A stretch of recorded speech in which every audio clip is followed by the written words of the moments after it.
आप लोगों ने अभी तक इंटरनेट पे सुन ही लिया होगा कि यूपीआई अब फ्री नहीं रहेगा।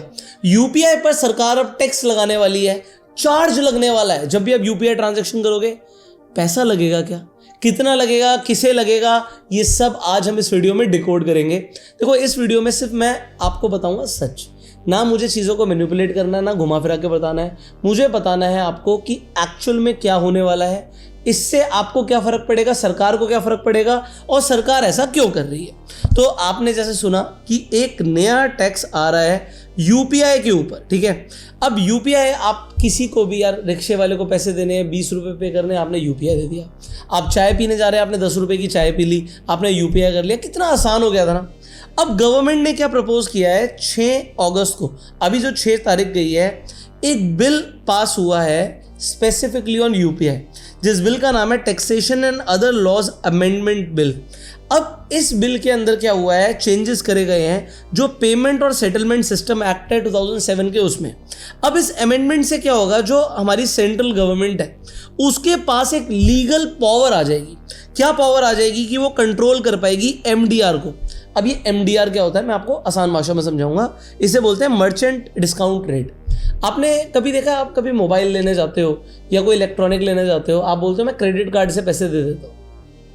अब जब आप क्रेडिट कार्ड से पैसे देते हो, आपको लगता है आपको ईएमआई मिलेगी, आप डिस्काउंट ले सकते हो, आपके बैंक से ऑफर होता है। पर कहीं कहीं पर आपको बोला जाता है, दुकान वाले बोलते हैं कि भैया क्रेडिट कार्ड से पेमेंट करोगे तो 2% एक्स्ट्रा लूँगा मैं। अब आपको क्या यार 2% क्यों ले रहा है, तो आपको दुकान वाला जो मर्चेंट होता है वो बोलता है कि भाई मुझे ना 2% कट के आता है जब आप क्रेडिट कार्ड से पेमेंट करते हो। आप डेबिट कार्ड से करते हो लगभग 1% मुझे कट के आता है पैसा। तो ये बिल्कुल सच बात है कि जब आप डेबिट कार्ड और क्रेडिट कार्ड से पैसे देते हैं तो जो मर्चेंट होता है उसे कुछ पैसे कट के आते हैं। बट यूपीआई में तो ऐसा था ही नहीं। आपने सामने वाले को 10,000 या 50,000 ट्रांसफर करे, उसके अकाउंट में 10,000 50,000 जो आपने ट्रांसफर करे पूरे पहुंचते हैं, 1 रुपये भी कम नहीं होता। बट अब आगे कम हो सकता है। कैसे कम हो सकता है, इसे समझते हैं। सबसे पहले आपको समझना पड़ेगा जो यूपीआई है ना, वो एक्चुअल में फ्री नहीं है, वो आपको फ्री दिखता है। इसके पीछे एक हाई इंफ्रास्ट्रक्चर कॉस्ट है। क्या कॉस्ट है, इसे समझने से पहले आप ये देखिए, 2020 से 2025 के बीच में जो यूपीआई यूजर्स के अंदर ग्रोथ हुई है, ट्रांजैक्शंस में ग्रोथ हुई है, वो लगभग 72% की हुई है। फाइनेंशियल ईयर 2022 से लेकर फाइनेंशियल ईयर 2025 के बीच में 5,50,00,000 मर्चेंट ऐड हुए हैं यूपीआई पर और 26 करोड़ नए यूजर आए हैं 2022 से। अब यूपीआई तो आप सब जानते हो भैया 2016 में आ गई थी चीज़, बट 2022 के बाद भी नए यूजर ऐड हो रहे हैं, मतलब मैसिव लेवल पर यूपीआई को यूज़ किया जा रहा है। बट जो यूपीआई आपको फ्री लगता है उसके पीछे एक मैसिव सिस्टम है। क्या क्या सिस्टम है, पहली बात तो बैंक इन्वॉल्व होता है। अच्छा, आप जब यूपीआई करते हो पैसे बैंक से कटते हैं, दूसरे इंसान के बैंक में पहुंचते हैं। अब यहाँ पर बैंक की तरफ से आपको कभी एसएमएस आता है? आपको कभी बिल्कुल एसएमएस आता है? बैंक से जब पैसे कटते हैं तो एसएमएस आता है, जिस इंसान को रिसीव होते हैं उससे मैसेज आता है। आपको क्या लगता है वो मैसेज फ्री होता है क्या? उसके कुछ तो पैसे लगते होंगे। एक आदमी मान लेते हैं महीने भर के अंदर 50 यूपीआई कर देता है तो 50 बार बैंक से मैसेज आ रहा है। 10 पैसे का भी मैसेज है तो 5 रुपये की कॉस्ट है। और अगर ऐसे बैंक के पास 5 करोड़ यूजर है तो 25 करोड़ की कॉस्ट होगी। तो ये 25 करोड़ की कॉस्ट बैंक फ्री में क्यों दे रहा है? फ्री में कुछ नहीं है, मैं आपको समझाऊंगा कैसे। बैंक के सर्वर भी लगे होते हैं जब आप यूपीआई से पेमेंट करते हो। सर्वर्स की भी बहुत बड़ी कॉस्ट होती है। अमेज़ॉन का जो सर्वर्स हैं उससे इतनी मोटी कमाई है, जो अमेज़ॉन पर आप पूरा मार्केट प्लेस देखते हो उससे ज़्यादा अमेज़ॉन सर्वर से पैसे कमा रहा है आज की डेट में। तो बैंक्स ने सर्वर्स लिए हुए होते हैं आगे। अब इंडिया का जो national payment corporation of India है, एनपीसीआई, वो भी इन्वॉल्व रहता है। फिर जो पेमेंट ऐप्स हैं आपकी, आप जीपे से, पेटीएम से, फ़ोनपे से पेमेंट करते हो, वो भी इन्वॉल्व है। तो इस मैसिव सिस्टम में साइबर सिक्योरिटी भी चाहिए। तो ये सब कुछ फ्री में तो नहीं आता। गवर्नमेंट ने अलग से 3900 करोड़ रुपीस तक खर्च करे हुए हैं। ये 1 साल का बजट बता रहा हूँ आपको, मैक्सिमम लगभग 4,000 करोड़ रुपए कि ये यूपीआई फ्री में रहे। बट अब सस्टेनेबिलिटी का इशू आ रहा है। क्या इशू आ रहा है, इसे समझिए। मैंने जैसे बताया यूपीआई शुरू हुआ था 11 अप्रैल 2016 को।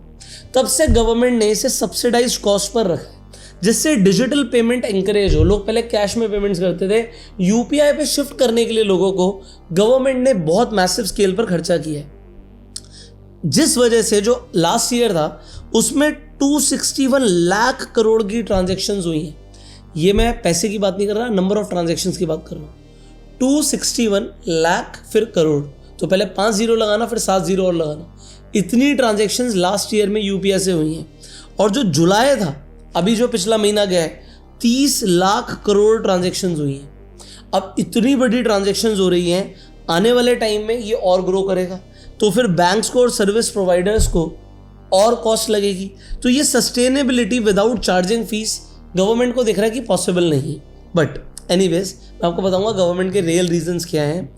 सो अभी के लिए अगर हम लार्ज ट्रांजैक्शंस को टारगेट करें, जो गवर्नमेंट करने की कोशिश कर रही है, तो गवर्नमेंट कह रही है कि 2000 से ऊपर की ट्रांजैक्शन लार्ज ट्रांजैक्शन होती है, इसके ऊपर फीस लगेगी। बट आपको नहीं लगेगी, आपने 2000 रुपये दे दिए। जो मर्चेंट होगा, जो दुकानदार होगा, उससे हम एक फ़ीस वसूलेंगे। वो कितनी होगी अभी तक गवर्नमेंट ने क्लियर नहीं किया है। वो 0.5% भी हो सकती है, वो 1% भी हो सकती है। और ये यूपीआई सिर्फ यूपीआई फ़ोन से नहीं है, जो आप रुपए कार्ड भी यूज़ करते हो वहाँ पर भी गवर्नमेंट फ़ीस अब अपने हिसाब से चार्ज कर सकती है। तो 2000 रुपये से नीचे की जो ट्रांजैक्शंस हैं उसमें गवर्नमेंट कह रही है कि ठीक है, हम इसे एग्जेम्प्ट रखेंगे। जो स्मॉलर मर्चेंट्स हैं या लोकल वेंडर्स हैं उनके लिए एग्जेम्प्ट रहेगा, उसमें कोई एमडीआर की फ़ीस नहीं होगी। बट यहाँ पर जो आप P2P ट्रांसफर्स करते हो वो 100% फ्री है। मतलब आपने अपने दोस्त को या रिश्तेदार को पैसे दे दिए, आपने 100 रुपये ट्रांसफ़र करे किसी को, तो कोई चार्ज नहीं कटेंगे। फ्रेंड्स फैमिली के लिए फ्री ऑफ चार्ज रहेगा। सो फ्यूचर के अंदर अभी फ्लेक्सिबिलिटी है, अभी इमीडिएटली यूपीआई पे चार्जेस नहीं है। सो जो लोग आपको इंटरनेट पे रील बना के बोल रहे हैं भैया यूपीआई पे चार्ज लग गया है, तो लग गया नहीं है, लग सकता है। फ्यूचर में कब लगाएगी गवर्नमेंट अभी नहीं पता। फिलहाल के लिए 0 MDR चार्जेस पर यूपीआई चल रहा है अभी भी। बट अब समझते हैं एक दूसरा एंगल। ये जो वीज़ा और मास्टर कार्ड है ना, जब से यूपीआई चलना शुरू हुआ है, स्पेसिफिकली 2020 के बाद, इनको बहुत घाटा हुआ है। पहले लोग डेबिट कार्ड लेकर जाते थे घर से, आप अपना डेबिट कार्ड अब यूज़ ही नहीं करते हो। क्रेडिट कार्ड कर लेते होगे, यूपीआई कर लेते होगे, डेबिट कार्ड लोग कम यूज़ करते हैं। अब वीज़ा मास्टर कार्ड जो आपके क्रेडिट कार्ड इशूअर्स हैं, इन्हें बड़ा नुकसान हो रहा है। एक तो रुपए भी आ गया कंपटीशन में। Indian electronic payment service provider, जो ये यूएस की इलेक्ट्रॉनिक पेमेंट सर्विस प्रोवाइडर हैं, इनका कंपटीशन जब सीधा यूपीआई से हुआ, तो यूपीआई ने बोलते हैं मैं तो फ्री हूँ। और जो ये वीज़ा मास्टर कार्ड है, ये 1 से 2% के चार्ज काटते हैं जब भी आप पेमेंट करते हो। अमेरिकन एक्सप्रेस तो और ज़्यादा काटता है। कई जगहों पर अमेरिकन एक्सप्रेस का कार्ड ही यूज़ नहीं होता, क्योंकि वहाँ पर 3-3.5% भी कट जाता है। तो यहाँ पर क्या है सिस्टम कि इन यूएस की कंपनियों को नुकसान हो रहा था। अब मैं आपको एक चीज़ बताता हूँ जो एंगल लोग आपको बता नहीं रहे।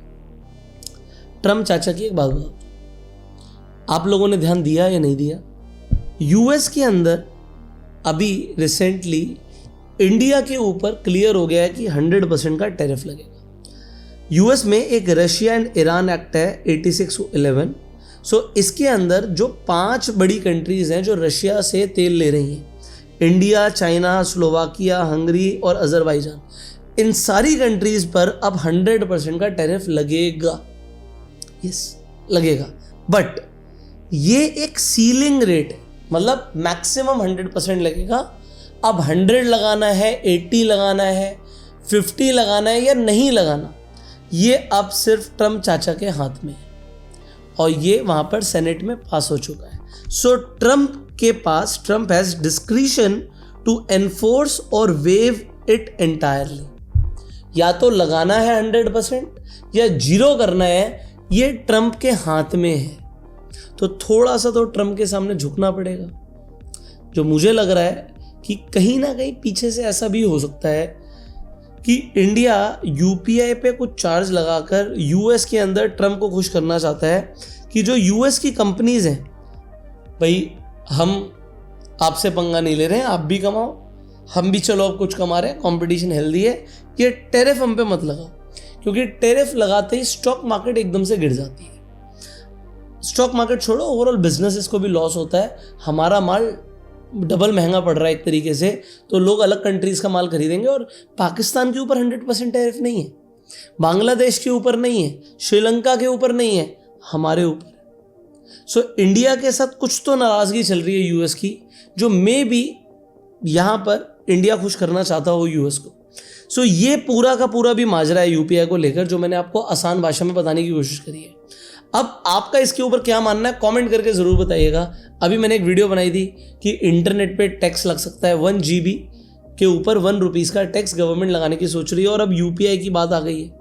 आपका क्या मानना है कमेंट करके बताइएगा। अगर आप ट्रेडिंग में इंटरेस्ट रखते हैं तो आप शार्क एक्सचेंज के प्लेटफॉर्म पर जाकर ट्रेडिंग कर सकते हैं। वहाँ पर आप यूएस स्टॉक्स में भी ट्रेडिंग कर सकते हैं, ETF में ट्रेडिंग कर सकते हैं, गोल्ड, सिल्वर, प्लैटिनम, पैलेडियम में ट्रेडिंग कर सकते हैं। इसके साथ साथ आप क्रूड ऑयल और नेचुरल गैस में भी ट्रेडिंग कर सकते हैं। सबसे बड़ा फायदा क्या है, अगर आप क्रिप्टो में और प्लेटफॉर्म्स पर ट्रेडिंग करोगे तो आप खरीदोगे बेचोगे तो 30% का टैक्स लगता है। बट अगर आप शार्क एक्सचेंज पे आकर ट्रेड करते हो तो वहाँ पर आपको आपके इनकम टैक्स स्लैब के अकॉर्डिंग टैक्स लगता है। एक तरीके से आप समझ सकते हो आपकी इनकम कम है तो कोई टैक्स ही नहीं है। दूसरी चीज़, शार्क एक्सचेंज पे एक तरीके से आप फ्री में ट्रेडिंग कर सकते हो। यहाँ पर एक 30 डेज का चैलेंज चल रहा है। अगर आप प्रॉफिटेबल होते हो तो अप टू 30,000 आपके अकाउंट में रिफंड बैक कर दिया जाता है। अभी तक 10 करोड़ से ज़्यादा शार्क एक्सचेंज लोगों के अकाउंट में क्रेडिट कर चुका है। और अगर आप प्रॉफिटेबल ट्रेडर होते हो तो आपको एक सर्टिफिकेट भी मिलता है। आज ही जाके आप अपना अकाउंट शार्क एक्सचेंज पे खुलवा सकते हैं। लिंक आपको डिस्क्रिप्शन और पिन कमेंट में मिल जाएगा। और अगर आप शार्क एक्सचेंज पे अकाउंट खुलवाएंगे, ट्रेड करेंगे, तो गूगल फॉर्म का भी लिंक दे रहा हूं, उसे फिलअप कर दीजिएगा। हमारी टीम आपको 2 ट्रेडिंग कोर्सेज फ्री में देगी। सो आपको गूगल फॉर्म जरूर भरना है एंड मेक श्योर जो मैं नीचे लिंक दे रहा हूँ उसी से जाकर आप शार्क एक्सचेंज पे अकाउंट अपना ओपन करें। मिलते हैं आपसे अगली वीडियो में। इस वीडियो को लाइक कर सकते हैं, शेयर कीजिए जिससे लोगों को पूरा यूपीआई के ऊपर सिस्टम क्लियर हो जाए। इसके साथ साथ आप अपना सिबिल स्कोर कैसे बढ़ा सकते हैं इसके ऊपर मैं वीडियो बनाने की सोच रहा हूँ। बट क्या आपको सच में सिबिल स्कोर कैसे बढ़ाना है इसके ऊपर वीडियो चाहिए? अगर चाहिए तो कॉमेंट में सिबिल स्कोर जरूर लिखिएगा। मिलते हैं आपसे अगली वीडियो में। Like this video, share this video, subscribe this channel, click on the bell icon. You go self made and जय हिंद।